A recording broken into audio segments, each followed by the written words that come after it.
Are you anxious, stressed, mind racing? Do you have trouble sleeping? Are you looking for healthy ways to cope? Join Spiwe Jefferson, certified mindfulness practitioner and lawyer, and learn to apply mindfulness meditation to the challenges of everyday life. Harness the power of mindfulness meditation to live and work to your highest and best purpose, starting with just 5 minutes a day. Well, hello there, and welcome to Mindful in 5, where we learn how to apply mindfulness meditation to the challenges of everyday life for people with no time. My name is Spiwe Jefferson, and today we are unpacking strategy number 2 of the Mindful in 5 Jedi Mind Trick series. Tricks you can play on your body and your mind to transform your life for the better, however you define better. For more on why we're playing tricks on ourselves, you can listen to episode number 31, where we launched this series. A common New Year resolution for many people is to lose weight. Many people try to do this by buying maybe a shiny new gym membership and killing themselves a time or two, or maybe even 3. By the end of January, most of these folks have stopped going to the gym and they're maybe back on the couch. But according to numerous studies, effective weight loss follows the 80-20 rule. 80% of your weight loss will come from your diet, and only 20% will come from working out. So having said that, and by the way, what we talked about in the first episode of the Jedi Mind Trick series is the fact that even though something like 50% of people make New Year's resolutions, only 19% of them actually stick to them and succeed. So if you're one of those people who is not successful with your New Year's resolutions, don't feel bad. You are in very, very good company. So now, having said that, 80% of your weight loss is going to come from your diet, and only 20% will come from actually working out, you might be surprised that the Mindful in 5 Jedi Mind Trick number 2 is ditch your diet. Why? Well, because dieting is typically a single goal-oriented task, like I need to hit a certain number on the scale. So you deprive yourself, you eat rabbit food that you normally would never eat. You struggle up the mountain of misery until you either give up or you successfully reach the top of the diet mountain. You hit the magic number like a bell, ding, and then you run screaming with joy, only to revert to your old habits. And then you're surprised when your weight not only comes back, but maybe you end up with even more weight than you started out with. What gives? There are actually medical reasons for this, and your brain and your body can be powerful allies that work against your weight loss efforts. So ditch the diet cycle. Your body is like a computer. It responds and records everything you do to it. So no matter how much you insist that you don't eat that much, if you're carrying excess weight, unless you have a diagnosed medical condition, for most of us, it's because of how much we eat, what we eat, when we eat, and how often we are eating. So start with an honest exploration of your eating habits instead. Now, remember that mindfulness is all about being present in the moment without judgment and without being overwhelmed by what's happening around you and what you find.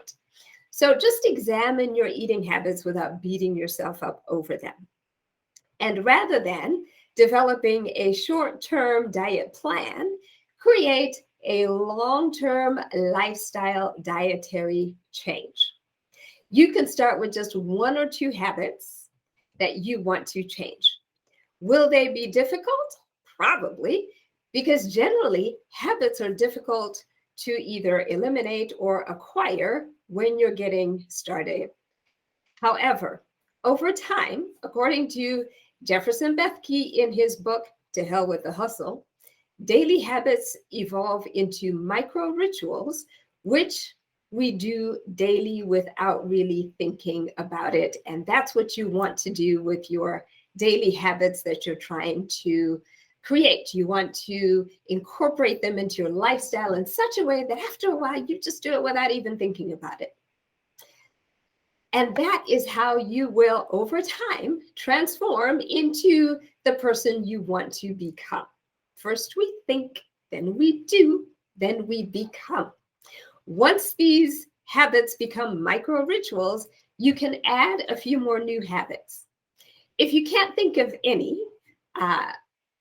habits that you want to start with, find a friend or a coworker who looks like they proportionally weigh about what you'd like to weigh based on your height, and either watch what they do or ask them about their eating habits and follow suit.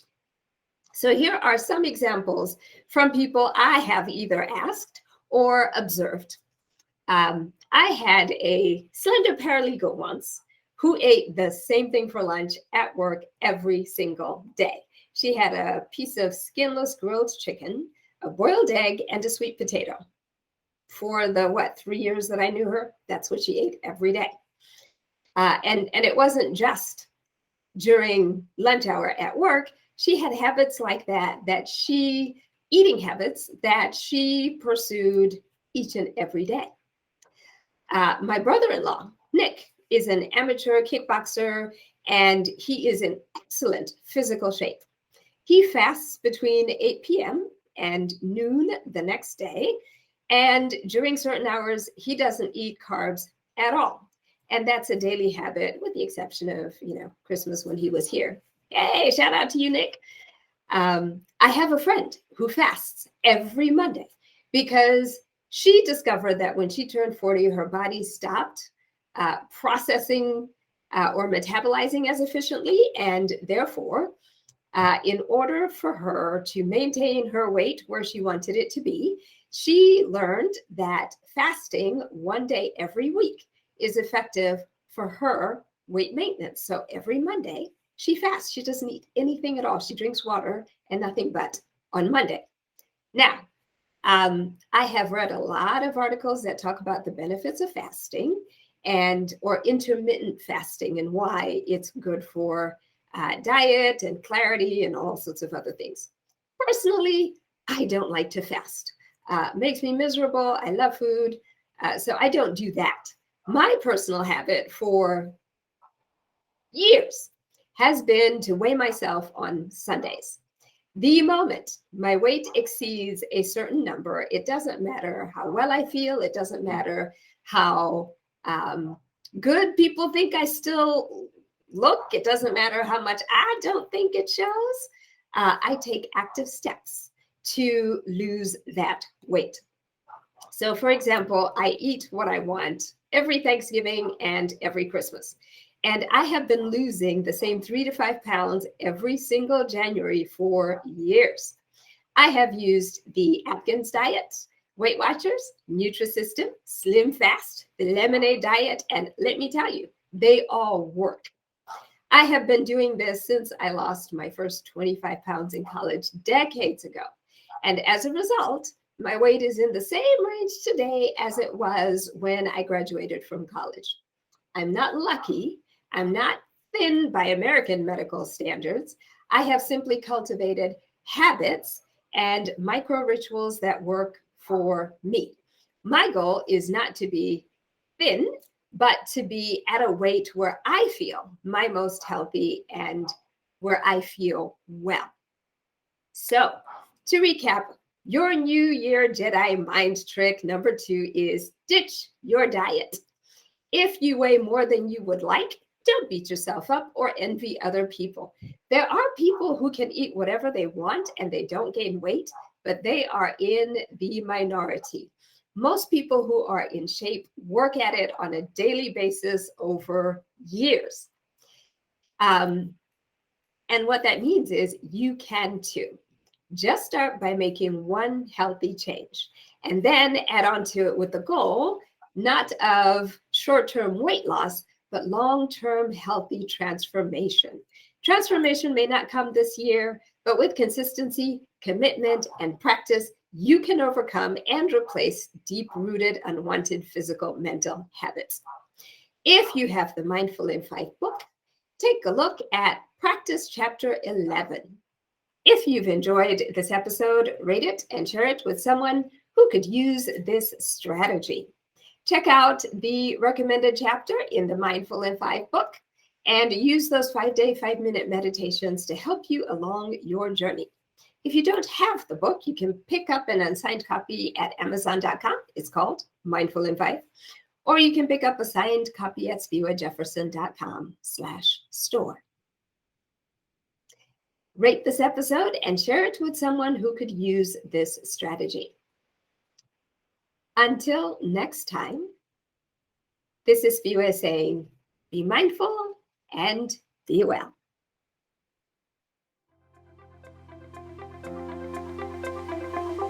Thank you for listening to Mindful in 5. If you enjoyed it, follow and rate it on your favorite podcast platform or on trustpilot.com. Get your copy of the book Mindful in 5 from Amazon.com or mindfulin5.com today. Visit mindfulin5.com to download sample chapters of the book, watch videos, connect with the Mindful in 5 community on social media, and more. Until next time, be mindful and be well.